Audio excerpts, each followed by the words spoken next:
partir do momento que o empregador decide que ele vai utilizar o modelo de banco de horas, a primeira coisa que ele precisa identificar é a entidade sindical que é responsável pelos empregados, porque no modelo de banco de horas, necessariamente ele precisa da participação do sindicato.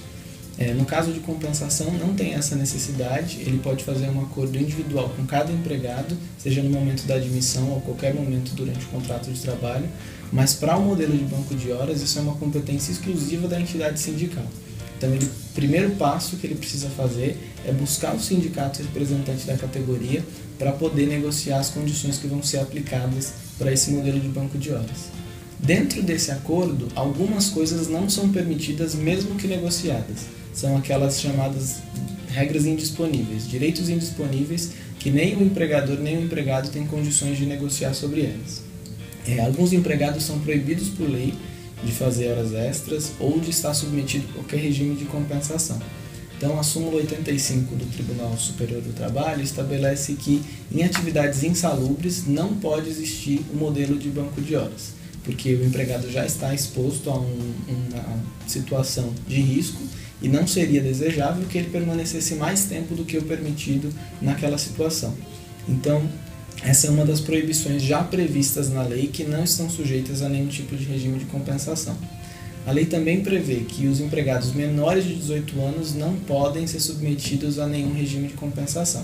Então, se a empresa tiver atividades insalubres ou se tiver muitos empregados menores de 18 anos, o modelo de banco de horas não seria muito recomendado.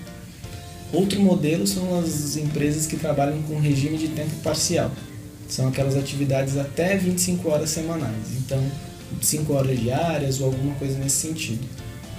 Esse tipo de atividade é vedado realizar qualquer horas extras, portanto não seria possível fazer nenhum tipo de regime de banco de horas para esse tipo de atividade. Então, quando é feito mediante negociação coletiva, não tem a necessidade, porque o próprio acordo de banco de horas, feito lá no sindicato, faz parte do contrato de trabalho. Então, é como se o sindicato tivesse substituído todas aquelas pessoas no contrato delas. Então, o acordo de banco de horas feito com o sindicato suprime a necessidade de um acordo específico com cada empregado. Já no modelo de compensação, é necessário que haja algum tipo de acerto entre o empregado e a empresa para que fique claro que ele aderiu a essa modalidade que foi efetivamente através de um acordo individual.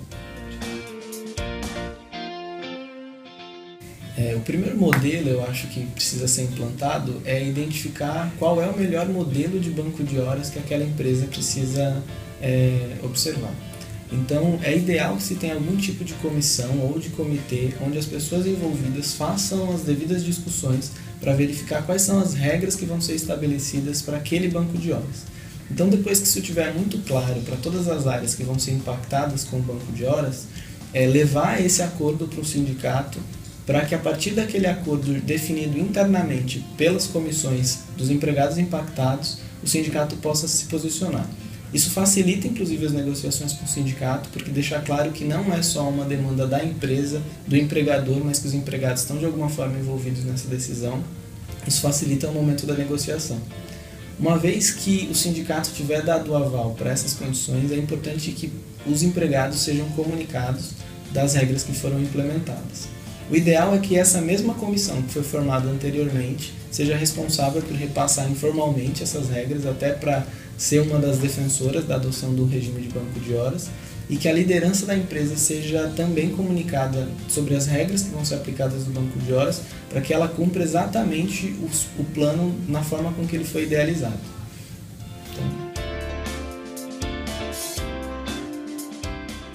Então, depois que o sistema foi implementado, 2 relatórios são muito importantes. Um para o próprio empregado, para ele ter noção de como anda o regime de compensação dele, quantas horas ele tem naquele banco de horas, se ele está devendo horas, se ele tem folgas programadas, se ele vai poder tirar algum tipo de folga naquele período. E um outro relatório para o próprio supervisor, para o próprio diretor ou gestor daquele empregado, entender como funciona a dinâmica de horas extras na equipe dele, até para poder fazer a programação de férias e de folgas e de dias que ele possa compensar ali em relação àquele tempo esperado que foi determinado no banco de horas no acordo. Por outro lado, não é prioridade de nenhum gestor ficar controlando relatórios de bancos de horas. Por isso que é importante que ele foque no negócio para qual ele foi contratado e também possa saber que essa questão está sendo bem cuidada. Então, a empresa que tem um parceiro estratégico, que consegue gerar relatórios com segurança, com assertividade, está muito mais segura do que em relação às outras empresas que tentam fazer isso na ponta do lápis ou confiando em algum tipo de planilha ou controle informal.